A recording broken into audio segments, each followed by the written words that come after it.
Now we go to chapter 13. Start chapter 13 with the Byzantine Empire.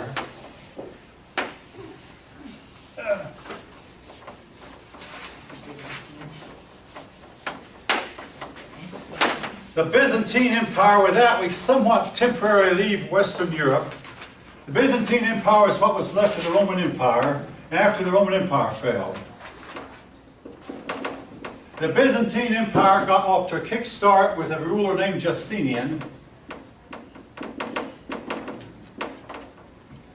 Justinian lived around the year 500, and he almost restored the empire. He conquered almost all of the Mediterranean Sea. But he overextended himself. There's a principle called the Peter Principle. Don't ever get bigger than your abilities allow you to go. And a lot of persons, whether it be in the army or in Congress, they get higher up than their abilities allow them to go, and they fall flat on their face. Justinian built more than he could handle, and even before he died, his empire started crumbling due to economic hard times. And within 3 years after he died, all of his conquests were lost. But he had all of what is today Turkey, Syria, all of North Africa, southern part of Italy. He did not have Spain, but he had Greece. The Byzantine Empire early in its history could not hold Africa. They lost Africa, they lost the Middle East, they lost Syria and what is today Israel. Now, the longest wars in history were the wars between the Byzantines and the Persians. I read this recently. What is the longest war in history? Lasted some 600 years. It was finally over when the Byzantines really got serious about winning and thoroughly clobbered the Persians. But in the process, it weakened both empires, enabled the Muslims to bust out of Arabia and take over Persia and largely take over most of the Byzantine Empire, and eventually got the Byzantine Empire, by the way. The capital of the Byzantine Empire was Constantinople, and Constantinople was the largest city in Europe. They had an amphitheater which could hold 60,000 people for their big sport was chariot races. And they had an amphitheater that could hold 60,000 people. Now, Constantinople was very difficult to take. That's why Constantine had picked it in the first place. It was the last city of the Byzantine Empire to fall.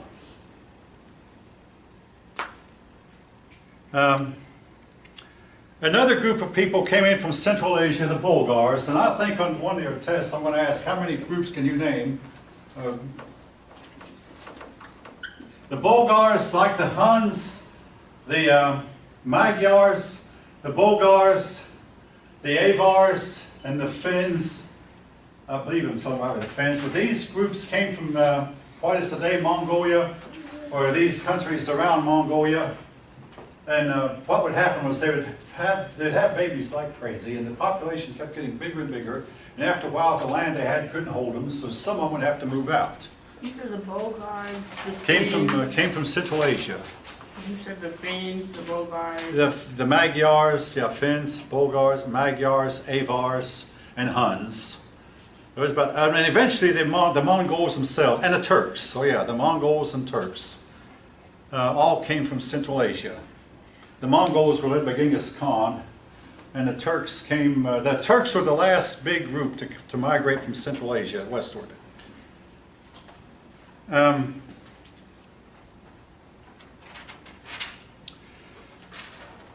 One other thing that the Byzantines did, they replaced Greek as being their official language instead of Latin. They adopted the Greek language. It was the capital of Constantinople.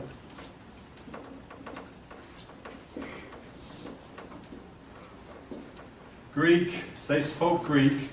That's why they're often called the Greek Empire, and the church is often called the Greek Church, or sometimes called the Orthodox Church, or sometimes called the Greek Catholic Church. Byzantine, is that the first word? How do you spell that? Is that B-Y-Z-A-N, am I right? B-Y-Z-A-N-T-I-N-E. And I didn't know if that was A or if that was N. So It's an A. It's B-Y-Z-A-N-T-I-N-E. All right. Now, there was the Byzantine Empire when they felt like they were being threatened by the Mongolian. Let's see, threatened by the Muslims. I said Mongolia. The Muslims were overtaking them, taking it one step at a time. Eventually, the first big split in Christendom occurred when the Greek Orthodox Church broke from the Roman Church. It happened in 1054. They actually had split 100 years before that, then they got back together, but finally they split for good in 1054 CE. And the Muslim church and the Greek Orthodox Church and Roman Catholic Church became two separate churches, and they have remained split to this day. There was the first big split in Christendom. There's a couple of differences. The Greek Orthodox Church does not recognize the authority of the Pope. And also the Greek Orthodox Church allows some of their clergy to marry. A clergyman, when he starts out, has decided he's going to be a celibate clergy or married. If he says, I'm going to be celibate, he's expected to remain celibate. But he is allowed to marry if he so chooses. That's another. But actually, if you talk to a person who knows, they'll name you lots of differences between that. Over the last 1,000 years, between 1054 and today, there have been a lot of differences that appear between the two groups. All right. Anyway, as the Muslims were threatening the Byzantine Empire, an emperor asked the Pope for help, Emperor Alexius, and this led to the Crusades. All right, Crusades. The Crusades were to last from 1095 to 1290, a period of 195 years.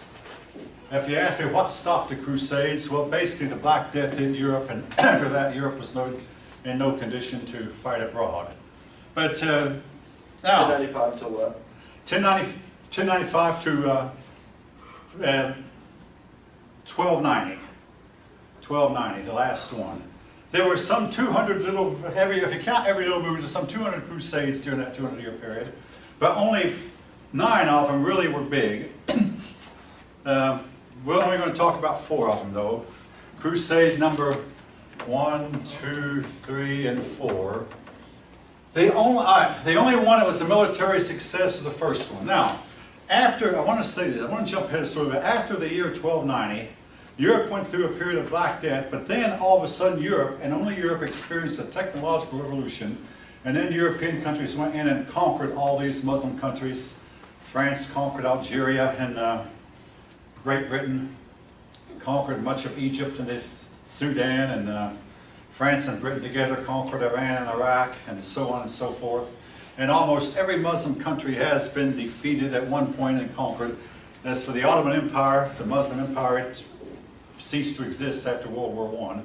And the problem was, for the Muslims, they fell behind technologically. But we're now back in the time period between 1095 and 1290, before the technological revolution that put Europe far ahead. The first crusade caught the Muslim world divided and off guard. It was a success. It was led by nobles. All right. Okay, I've got to stop here and digress. No, I'm not digressing either. The Crusades are often condemned as having been unnecessary and evil and utterly worth nothing, and just a bad time for both sides. Actually, I'm giving my opinion. To me, there never was a more justifiable series of wars in all of history. The Crusades did a lot to stop the encroachment of Islam into Europe. And I strongly believe, folks, that if Islam had taken over Europe, we'd not know what an airplane is, we'd not know what an automobile is, there'd be no electric lights. I mean, because those people do not invent anything of the sort. If you don't like what I'm saying, I mean, you can disagree with it, prove it, prove me wrong. I know Spain drove them out. What's that? Tried to take over Spain, and eventually Spain drove them out. Eventually Spain drove them out, yeah. Spain's just about the only country that ever has. But yes, it took 700 years. But anyway, the first crusade was a success. The second crusade was led by Louis VII, who married Eleanor, and he took Eleanor along. The first crusade captured Jerusalem, and the Christians were to hold Jerusalem for the next 100 years. They set up a kingdom of Jerusalem, and to this day, like the King of Spain has a title King of Jerusalem, which he says he inherited from the first King of Jerusalem. But anyway, the first crusade, the second crusade did not really meet with much success. It didn't lose anything either, but at least if nothing else, it helped keep the kingdoms that had been set up in the Middle East. It wasn't just a kingdom of Jerusalem, but the Crusaders set up several independent kings in the area that had been controlled by Islam. Now, the third crusade was led by three men: Frederick, Holy Roman Emperor,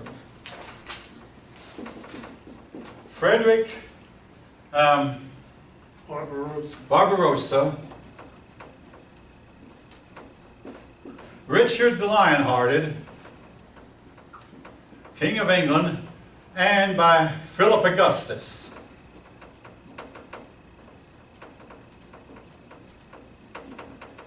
But it did not work. I mean, everybody thought, well, this one's led by three powerful European monarchs. In the meantime, the Muslims came up with a leader named Saladin. Saladin was an exceptional man, a man who could take a very divisive group of people and organize them. Something that very few people in history have been able to do, but Saladin was one of the most capable leaders that Islam had. And in fact, he was so capable that Saddam Hussein claimed that he was descended from two men, Nebuchadnezzar and Saladin. And keep in mind, everybody that lives in the Middle East is probably descended from Saladin, so he probably was. Practically everybody who lives in Mongolia is descended from Genghis Khan. It has Genghis Khan's DNA. I mean, because, again, you know, just like I'm probably descended from everybody who lived in Germany and France in the year 1000. That's the way genetics work. So, but anyway, he liked Saladin because Saladin captured Jerusalem back. Anyway, with Frederick Barbarossa drowned in his heavy armor before they could get to him and rescue him, Frederick, that ended, when he did, his entire army went back home. Philip Augustus went back home with his army also, and that left Richard to fight Saladin alone. If Frederick had stayed with it, if Philip had stayed with it, they could have defeated Saladin. As it was, Richard, good general, good leader though he was not quite a match for Saladin. Saladin showed kindness to most of the Crusaders. You notice that, and let them return peacefully back to Europe. But I said most of them, but he said, all right, I want all the Templars to get over here. Then he had his men hack the Templars to pieces. Oh. This occurred on a Friday the 13th, by the way. This is why Friday the 13th is unlucky. One of the reasons, three things. Number one, King Philip the Fair killed all the Templars on Friday the 13th. Number two, Saladin killed all the Templars on Friday the 13th. What do they have against these? And little number things three, like that? Jesus Christ was crucified on Friday the 13th. Okay, that's one of the reasons. And a lot of your hospitals, I mean, folk, it's still, your hospitals, they have room number 12, and the next room down is number 14. Now, some of you know what I'm talking about. Hotels don't have a 13th floor. The hotels, yeah, they have floor number 12. And sometimes room number 13 is used as janitor's room closet or mop closet or something like that. But oftentimes they don't keep patients in room number 13. Why?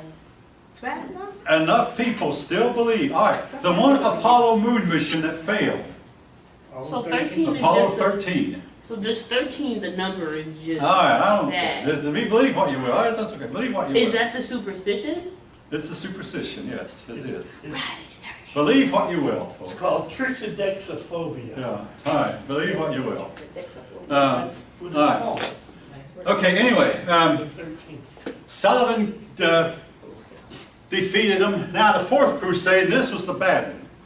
The fourth crusade, instead of helping fight the Muslims, turned on the Byzantine Empire, and they captured Constantinople. And I'm going to have to buy a new marker.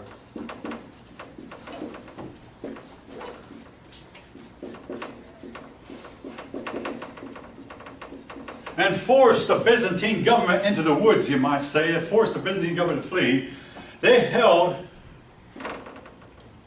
the capital of Constantinople for several years, a few generations actually, before finally the Byzantines were able to take it back.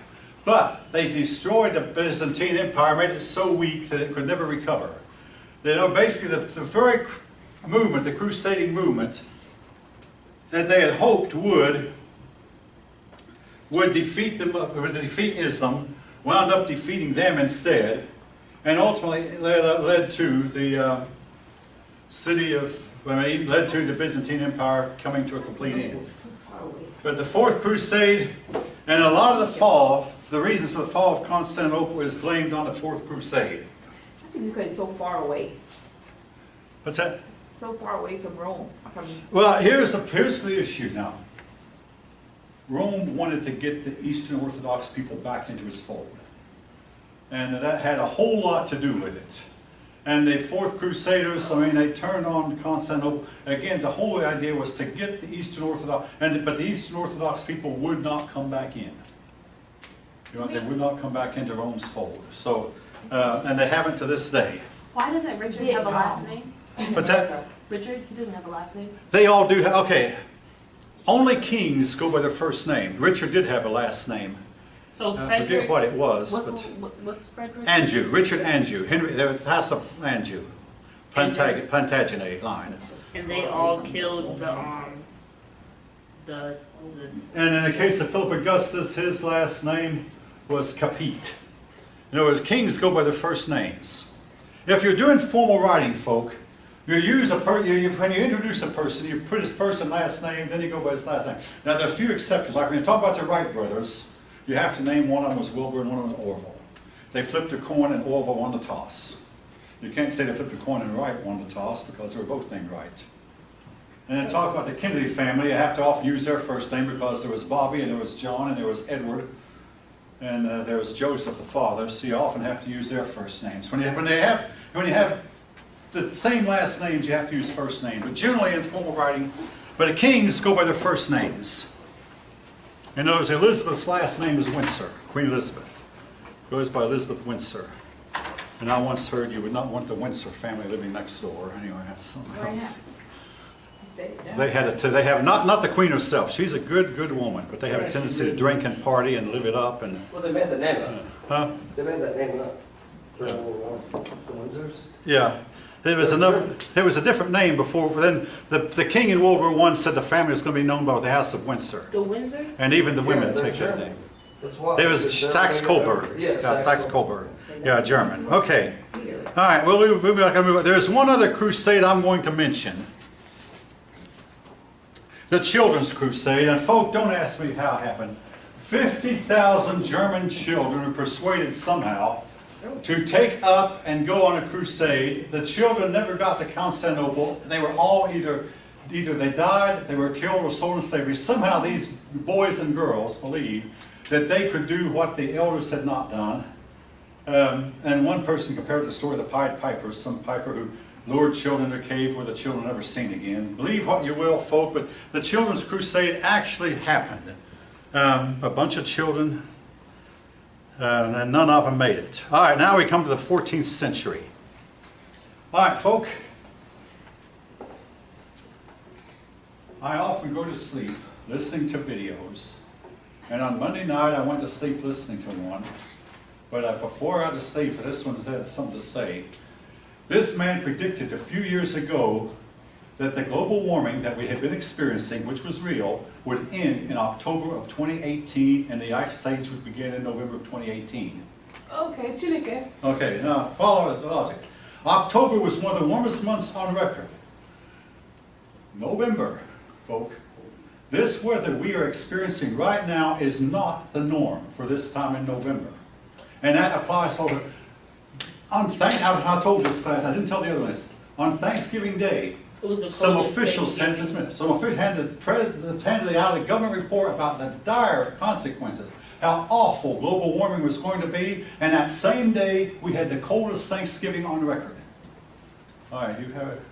I was just going to say that. Yeah, we had it. What? And right now, the weather across this country is getting extreme bad. Chicago has had to cancel a lot of flights. They've had several, all right, gosh, you've had, whatever. Oh, no, I have a friend who lives in Chicago, and I sent her a text saying, she's a committed leftist and believes in global warming.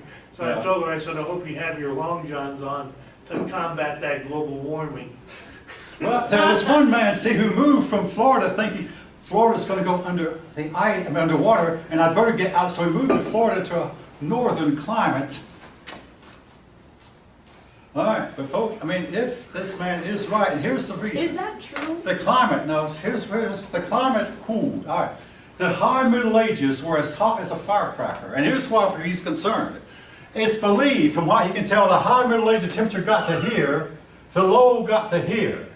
350 years later, the high didn't get quite as high, and the low got even, they had the little ice age of late 600. Now, this past warming, the high didn't get quite as high, and if he's right, this next low is going to go lower. This is the 1300s, this is the late 1600s. Every 350 years, the sun cools. It's based on the sun, folk, and not on anything that man is doing. Okay, Is that true? The whole, because I've been hearing. okay, so now much Tom, about the whole. you can't ask me if it's true. Okay, well, what is All the you can do is theory- form your own opinion. What is the theory behind Florida's going to go underwater? Because I Well, heard okay, the that Arctic, it's before. gonna get so hot, the Antarctica has 3 miles of ice. When this ice melts, it's gonna raise the ocean levels by about 200 or 300 feet. That's the theory. And then Florida will But be, that Florida defies underwater. physics. Okay, because my question is, here's just, okay, let me just pick your brain for a second. Huh. So the water levels are gonna rise, right? Yeah, that's, So now, when you think about it, and George, I'm gonna ask you because I see you shaking your head. So when you think about it, we're on the East Coast. If Florida was to go underwater, wouldn't it go underwater from all sides? oh yeah, Which would the be whole the Earth. East All Coast. the oceans in the would world will also rise be by about at 300 risk. feet. And all of the land, let me see, we're 900 feet above sea level here, so we won't go under. This area here is from 900 to 1,000 feet above sea level, right here where we're standing.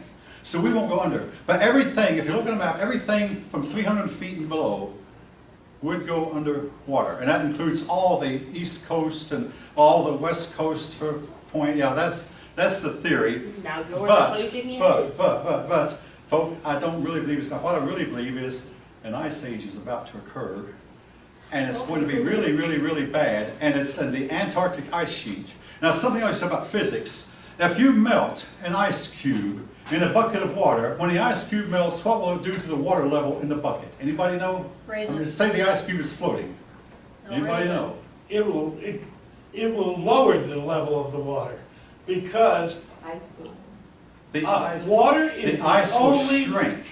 water is the only Only- substance that expands when it's heated and contract. I'm It sorry. expands when it's expands cooled when it's cooled and contracts when it's contracts heated. when it's heated. So ice occupies more space than the liquid. So if the polar ice caps melted, they would occupy less space. Thank you. That's Okay. physics.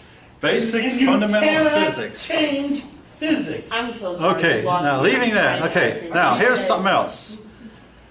You can see me after class Listen, and I'll explain it to you. I'll give you, when I There's one taught other thing I sixth want to grade, mention now. I'll give you the example. As the climate cooled, crops failed, resistance to disease got lower.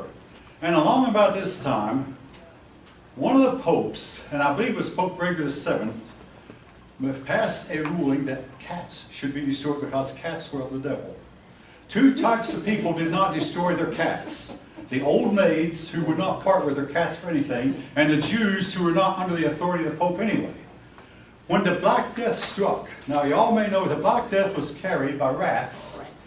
The rats carried the fleas, and the fleas would bite the humans and after living on the rats. But the people who had a lot of cats around did not get the Black Death nearly as much as the people who didn't. Now, your old maids and Jews, and it made the old maids and Jews being hated as the old maids and Jews are the devil, they're witches, they're not of Christ, so therefore And they started persecuting they burned the old maids at the stake for being witches. And all it was they had cats. And of course, there was something else about the Jews too. Moses had told the Jews to clean out their barns every year and to not, at harvest time, they were to clean out all the old wheat and all the old harvest that they hadn't eaten yet and burn it. This meant that while they were cleaning out, of course, the cats would have an easier time finding the rats. I mean, a lot of the Jews like cats also. And, but they cleaned, and also, there's something else too. Moses had told the Jews to keep clean. So between those three things, keeping clean, cleaning out their barns, and not destroying their cats, the Jews did not catch the plague as much as the other people did. The Black Death was to carry away 1 out of 3 Europeans. In some cases, it wiped out whole villages, whole areas. It hit in 1347. Yes. Isn't that, I think it's that, isn't that where Ring Around the Rosie came from? Where what? Ring Around the Okay, now Rosie. you're jumping ahead of me. Thank you, but I'll end it now. That's where The it came kids, from, right? when I did this when I was in elementary school, and I didn't know it until I grew up, the kids would go around holding hands, saying, ring around the roses, ring around the... Ring Around the Rosy, pockets full of posies, ashes, Ashes, ashes. We all fall down dead. This occurred during the time of the Black Death. That's where it came from. The Black Death. I didn't know that one. Now, it had some good points. I mean, I think one of it might have written a paper about the Black Death. It made people less fearful of death, for one thing. But also, it meant that the few people who were left had an easier time finding jobs, and wages went up. The nobles would try to steal each other's workers. We had this go on right after our Depression. When the war broke out, all of a sudden everybody in America could find work. I mean, they got up in the morning, just find any job you want and go to it, everybody hire you. And factories started stealing each other's workers even, offering benefits, offering higher wages. Well, same thing happened in Black Death, so wages got higher. The distinction between social classes got less as the common people were paid more and the more money had to come out of the coffers of the rich. There were numerous rebellions, particularly there was a rebellion, and in northern France the rebellion became brutal, and also the common people got hold of weapons that could bring down knights, including the longbow and the crossbow. And these weapons could even kill a knight in armor. And a lot of nobility and a lot of knights were killed. And with the invention of the gun, it was to come a little bit later, this was to do a lot to bring about equality. Now, this thing about guns, folk, is still an issue. And every time there's a mass shooting, they bring up, we must have gun control. Oh my gosh, that is the most annoying thing ever. I think, Because it's only brought out okay. at certain times. Please don't just interrupt me. Wait till you recognize it. I think the solution to mass shooting is that every one of us carried our own handgun everywhere we went, including churches, because some of the mass shootings, if every one of us, I don't think there'd be any more mass shootings. I do. I mean, because, I mean, somebody might pull out their gun and draw it on somebody else, but they're going to anyway. But if we all had it by our side, now, I believe that if some mass shooter came to my church, he would not get his second shot off. He'd be felled by 100 bullets. I mean, I know personally of a lot of folk who carry guns to church. Hey, our Puritan ancestors did. Those of you who are descended from Puritans like I am. Puritan ancestors carried them to church to ward off wolves and coyotes and Indians and whatever else. But anyway, but that is one of the reasons that a lot of European nobles wanted gun control. They didn't know what, but the peasants were able to get the longbows. They were, in a lot of cases, able to make the longbows, get a really stout limb off of a stout tree and get a good string and practice with it. And they could make a bow and arrow that could bring down a knight in armor. And this did a lot to make the nobility take notice, take shape. And, all right.